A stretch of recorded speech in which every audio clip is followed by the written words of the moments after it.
Great morning.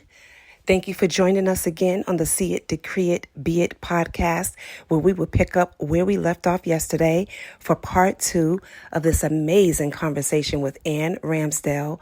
Today, she starts by continuing a conversation on how to get your joy back amidst adversity. Let's go. It's taking what you have, what can you do with it, what can you create out of it? That is beautiful, Ann. That is beautiful. And Okay.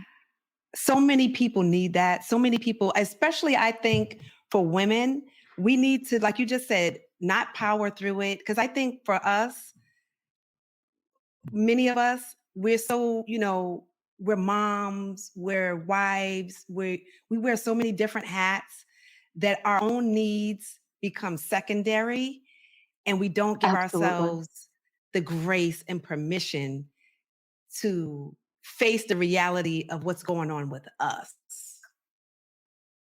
Absolutely. And we have been socialized Hmm. to operate that way. This is one of the other riches that emotions bring to us. Even the so-called, lower feeling tone emotions, like the things like the anger and sadness, betrayal, fear, anxiety, etc.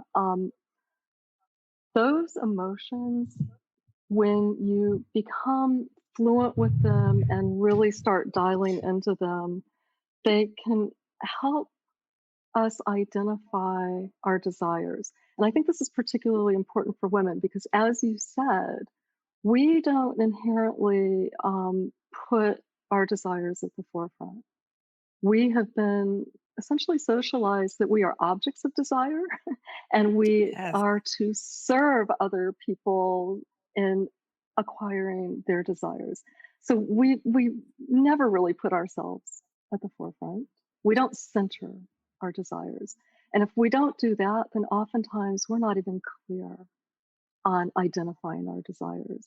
And so, one of my favorite things that happens in working through emotions is they're literal clues to what it is that you want. What is your ideal outcome?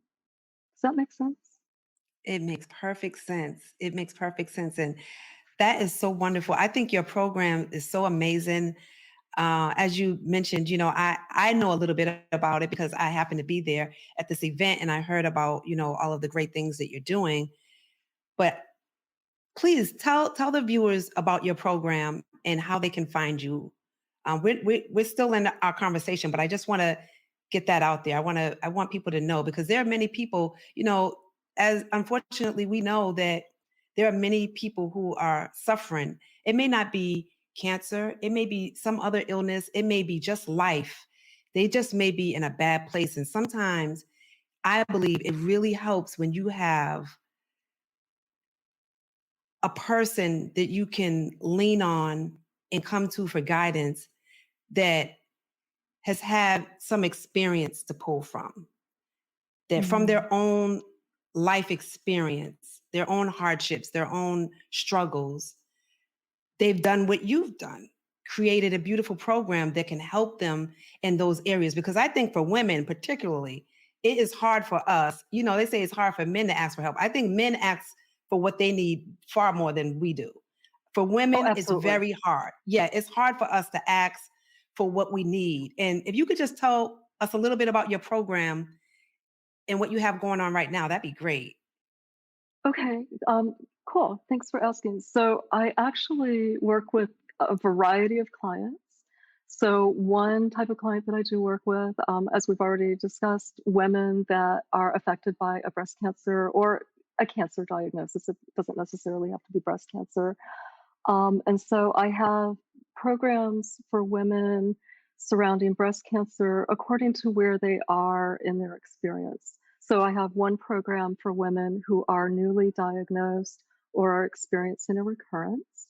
I have a program also for women who are on the other side, who are ready to start rebuilding and recover from having gone through treatment. Because as you might imagine, it's very disruptive and oftentimes major life changes happen after treatment is completed.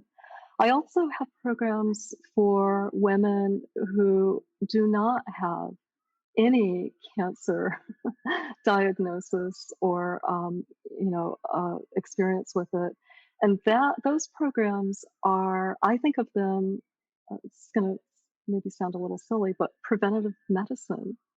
So if you can learn how to get into emotional fluidity, and if you can learn how to deepen your mental, spiritual, and emotional well-being, Mm, um, you're probably going to have a pretty good outcome. You're probably going to be yes. healthier by developing those skills earlier in life.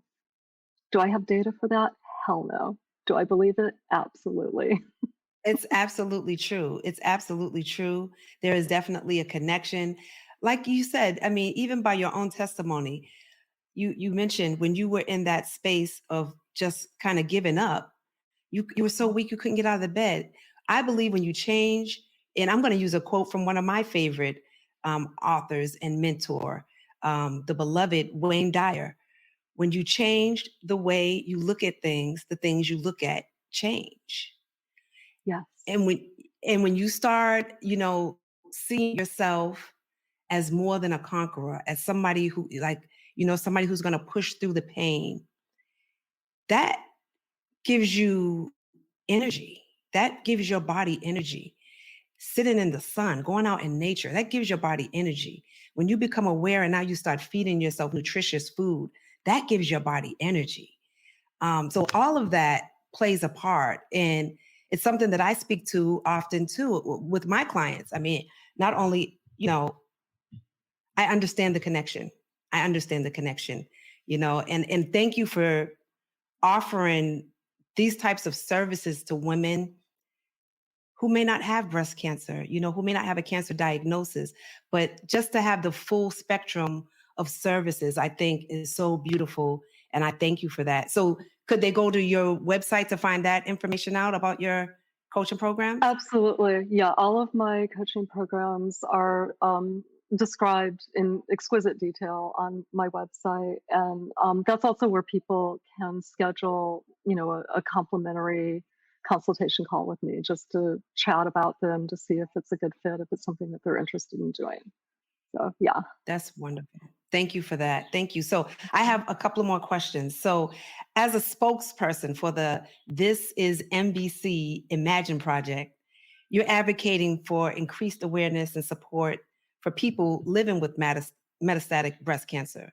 What do you hope to achieve through this initiative, and how can individuals and communities get involved in the effort to improve outcomes for MBC patients Okay, or so MBC clients? MetaViver is it's a very broad. There's so many different areas of advocacy that fall under this umbrella. The two that I personally focus on, the well-being of women that are affected by a cancer diagnosis. I feel like our our cancer centers in the US, they've come a long way, but we still have a lot of work left to do in terms of the emotional education and support. So that is not evenly and widely available. It really depends on where a woman is receiving her treatment. So that is at the forefront for me, is helping women learn that there are very different ways to experience breast cancer. It doesn't have to be um, what she might envision when she receives the news of the diagnosis. There is a shit ton of living that can be done regardless of the Yes, yes, diagnosis or the prognosis. So that's number one. And then yes. number two, because remember, I'm a former breast cancer researcher. I advocate for more funding to be allocated to this disease area. Oh, I agree. I agree. I think I've shared this with you. I have had, let me see, actually three women in my family who have and a couple of women that I know personally, like family, who actually had breast cancer. And I wish they had a program like yours to go to. And I think that's part of the reason why I was so intrigued by you and really captivated by you, because I just remember thinking, wow, if only my aunt or my cousin had access to the information you provide, to your example, that may have been helpful to them. The emotional piece that you mentioned is a big piece of the puzzle. Is a huge piece of the puzzle, and it's unfortunate that there isn't more of a focused uh, approach for that piece. I believe that is very important to address, and to have services that come and navigate through that process. And just again, thank you for what you're doing. It really touched me when I learned about it, because like I said, I really thought to myself, wow, this would be great if my cousin knew about it. So this is really the reason why I wanted to have you as my very first guest, because if you are out there, if you happen to hear this wonderful, powerful testimony from the Miss Ann Ramsdell, and you feel like you need to be supported, and you want to do so in a space that is loving and genuine and authentic, please look her up at annramsdell.com. I promise you, your life is going to change. You're going to be empowered, and you're going to be led by somebody who who knows what it's like to have those feelings. I just think I really believe sometimes you can't be coached by somebody who hasn't had the gall to walk through the things that you are asking them to walk through. So I personally love to be mentored by somebody who has experienced some things. The University of Adversity, I think, is the best teacher. When you learn things from the Ooh, hard I knocks hadn't of heard life. that before. Love that. University of Adver so I Thank apologize you. for interrupting. Ooh, I love that. No, but I just think real life experience is the best. I mean, I'm a nurse. I've been a mentor for years, but when I speak with people, very rarely do I speak about that part of my life. I speak about my real life experience when I talk about having faith. It's because I've been in positions where I've really had to stand on that. I Yeah. just think when you connect with people who have walked the walk, who are not just people who studied it, but they've actually had to live through this. And that's why I think your program is so important. And again, if you happen to be watching this today and you feel like, wow, this is something I really need, give yourself permission, give yourself the grace to get the help that you need. We are not meant to do life alone. We are not meant to be alone in our suffering. You don't have to suffer. And that's the thing. We don't have suffering is a choice. You don't have to choose to suffer. And I think that's surrendering. Thank you for that. That I have a new outlook thanks to you. And that's amazing. So I have one more question, and it'll be time to Okay. wrap it up. Actually, I Oh have my goodness, the two more time is questions. flying. So I know I could talk to you forever. Like that's for real. So what is one tangible action step us can start today? Like what is one thing they can do today to get them on the path? If they're in a bad place, if they are where you were on the beach, like go back there. What is what would be the thing or one piece of advice you would have given yourself then that you or give the audience now if they're in that place where they and they're just like the heck with it, they're ready to throw in the towel, what would you tell them? Oh my goodness, what would I tell them? So I'm taking myself, sorry, my eyes are closed because I'm literally taking myself back to that beach. Mhm. I would tell them that the most important thing is to be present with their feelings and to allow their feelings of joy or pleasure to guide them. Now is the time to eat the ice cream. Now is the time to play with the seagulls. Now is the time to take the rest. If that's what your body is telling you, do it. Um, and when your body is telling you that she's angry or she's frustrated, listen to her and go, okay, treat her gently like you would a young child. I'm here with you. I feel you. I hear you. What do you need right now? Do you need a snack? Do you need to go lie down? Do you need to go shout it out? Do you need to go pound a pillow? I don't know.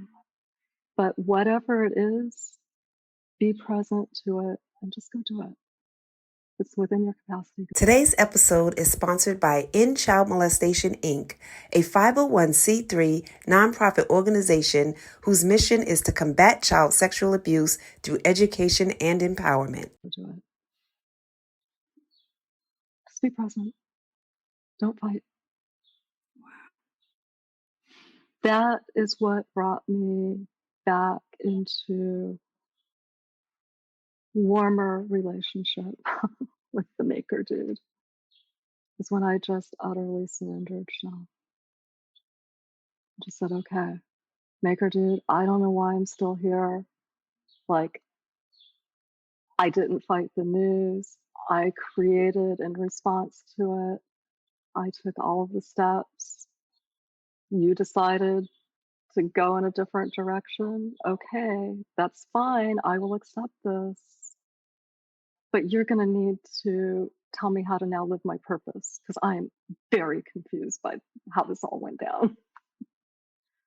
And so when I got the words, go and teach, again, scant Wow. information, but I listened. And I can tell you, since arriving in Seattle, the instructions, it's not like I got like a nice sheet, but they come regularly enough that I continue to orient and just follow. I go wherever I'm guided, Shell. That's it. That's the advice.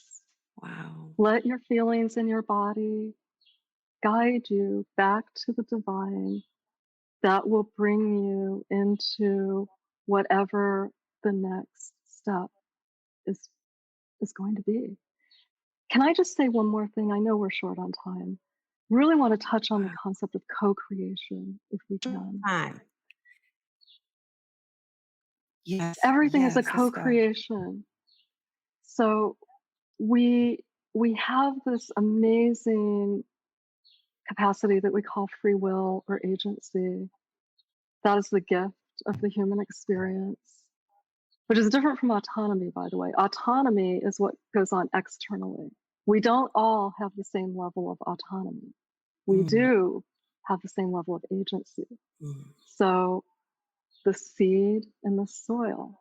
The seed, all seeds have agency, but depending on where they are planted, that will determine whether they reach their full potential. And so, you know what? If you are being guided somewhere, trust that Maker Dude is just trying to get you to a healthier garden. It's the bottom line. Does that make sense? It is a co creation, man. Yes. And that Yes. garden that you're going to be led Oh to, my it's going to be goodness. better resourced. So even though you might be fighting and thinking, I have everything, I don't want to lose, that dude's got something better in mind. If you can just calm the F down and co create. Wow. Wow. That is so powerful. Wow. And because I mean, listen, if I hate to have you repeat it, but I need you to repeat this because I just want Okay. to touch on something Oh, for those who may just now be joining. To hear you say that, knowing your testimony, like this was in 2020, just 3 years ago, right? When you were on this beach. almost That was, exactly 3 years ago. I mean, just slightly over 3 years ago. and you had received the diagnosis of what stage? Three or four? Stage 4 metastatic breast cancer. By the time I presented Chanel, so it was a misdiagnosis, and I was aware that I was critically ill, and so, I came back to Seattle for a second opinion, and that's where the diagnosis was properly made. But by the time the diagnosis was made, I was in bone marrow failure. I was approaching other organ failure, so I was in visceral crisis, meaning that my kidneys were compromised, my liver function was compromised because cancer there, cancer throughout my omentum, my peritoneum, essentially my abdomen, the front and the back. Like I was, just, and I'm still carrying cancer in this body. It's not like it's gone away. We are just, like living harmoniously, at least for now. Yeah. So Yes, the you are. prognosis was But grim, I and want even people just to to hear be that. here is like what? There is no good medical or scientific explanation. So I do believe, I don't believe that mindset, emotional, and spiritual work is everything. But what I do believe is that it is a component. I do believe that one of the welcome side Absolutely. effects of enhancing quality of life is extension of life, even though that was not my goal. My goal was just let me get back good with him and figure out what to do with this, right? Yeah. And that's just how it played out. Wow. Wow. Sharon, I need to just rewind on that because I am still in awe to hear that because I'm sure 3 years ago when you were sitting on that beach expecting to die and that 3 years later you will be looking the way you do, each of the way you do, showing up the way you do, like that is amazing. And that again, I felt that you thank you. So thankful that you agreed to show up for this because I believe somebody is going to be empowered by your story. Somebody watching this is probably on their beach right now, feeling like Mm. that's it. And if so, I pray that this story gives you some faith, gives you some hope, really becomes the reason that you get up again. It's in pain. And I'm so grateful to you, Miss Ramsdell, for showing up in the world the way you do. There is nobody like you, which is why I call you just like you said in your TikTok that I watched, honey, you are a bomb in combat boots for real. That is not just a line. Truth. And I give thanks to you for showing up, for being who you are, for allowing, you know, so much of yourself, dedicate so much of others in this way. It's so, your own challenges, your own things going on in your world, to be willing to serve others says everything about who you are. Everything. You're amazing. Thank you, Chanel. You are Thank you. absolutely amazing. And so Well, I mean, the feeling is mutual. Hold on. No, no, no. You don't get off that easy. In coach training, we had an expression. You spot it, you got it. One of the reasons we connected this is I feel like there are many parallels in our life experiences.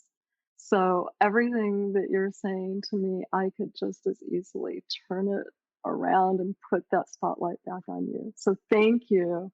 I feel very seen and honored, um, because I know who that's coming from. Thank you. Thank you. And so I'm going to wrap up with our wrap up question. So, what does the mantra see it, decree it, be it mean to you? Oh, I love your mantra. And yet another point of connection. So I have 3 words too, but they're not as clever and as pithy as yours. My 3 are, um, truth, agency, and expression, and Mm, I laughed when I first heard your mantra. I was like, "Oh my goodness, I think we're speaking a similar language," although I like the way you worded yours better. So, see it, to me, that means see the truth. See the truth of the reality of the situation you're in. Identify the truth of what you really mhm. desire and be honest. Do not be modest. Be honest.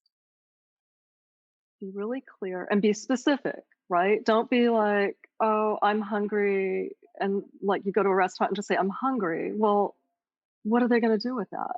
Like if maybe if you're lucky, they'll bring you some random Right. food. What do you But no, want? you go into a restaurant and you give Hmm. your order. I do that with Maker Dude. And I don't do it in a like an extravagant way. I do it in a realistic, like, okay, if this is the next step, I hear you and I surrender. I am willing, I will co-create, I'll do this step. But Maker Dude, I'm a little under resourced here. And so in order to take this step, this is the minimum amount of resource I need. And I will be so appreciative when that arrives and I can take my step. So you have to have that clarity about desire, the truth. Mm, Then the next thing is you express it. You have the conversation with the divine, right? And this is also equally important. The co creation also extends in the physical dimension. So yes. we co create with others and with physical resources. And so you have to start expressing those needs and desires. You have to start asking for the things that you want and need. And as women, as we were speaking of earlier, we have a tendency not to do that as much as would benefit us to do so. And then, so that's what I think of when the decree it is the Hmm. expression, and then the be it, the agency. So here's another, I think, really important aspect about co-creation is that we have to be the ones to take the first step. And so I used to really Mm. dislike that expression, let go and let God. I was like, oh, fuck off, man. He said, like, Yeah. no, you got to do Yeah. something, right? Yeah. And then I Right. was like, Right. Right. oh, I get it. It's a co creation, but I have to take the first move. I have to initiate Right. the dance. That's what gets us really on the radar. They're like, okay, the dance has Absolutely. begun. But Hmm. the agency, the be it, take that first step. No matter how small, there is always room to maneuver, even if we have to start by maneuvering our thoughts, our perspective. That in of itself is enough to initiate. But if you can take physical action, even a tiny step, do it. That's the be it. That's it. Wow. And then That it's the and duet. that's it. It's the That's the duet, duet. right? It's the duet. And it all starts here first. Right? It all starts here first. You have to take this in your mind first. You have to see it. You have to really Absolutely. see where am I orienting? What is my best possible outcome here? What do I really want? So, Wow. Well, thank you. Well, thank you. And I could do this forever. I'm going to hold you to when you said that you're going to come back. You're going to come back another time, right? I would love to come back. Oh my goodness, there's so many things to talk about. And can I say, I really would love to be invited back to talk about failure. Yeah, Wow. failure and how to navigate that. I am in the Wow. midst of walking what I consider to be a literal miracle over the past week. It's still in the co-creative process. The ending hasn't happened, which is why I'm not talking about it yet because the story's not complete. But girlfriend, I think I got a story Absolutely. you're going to want to hear.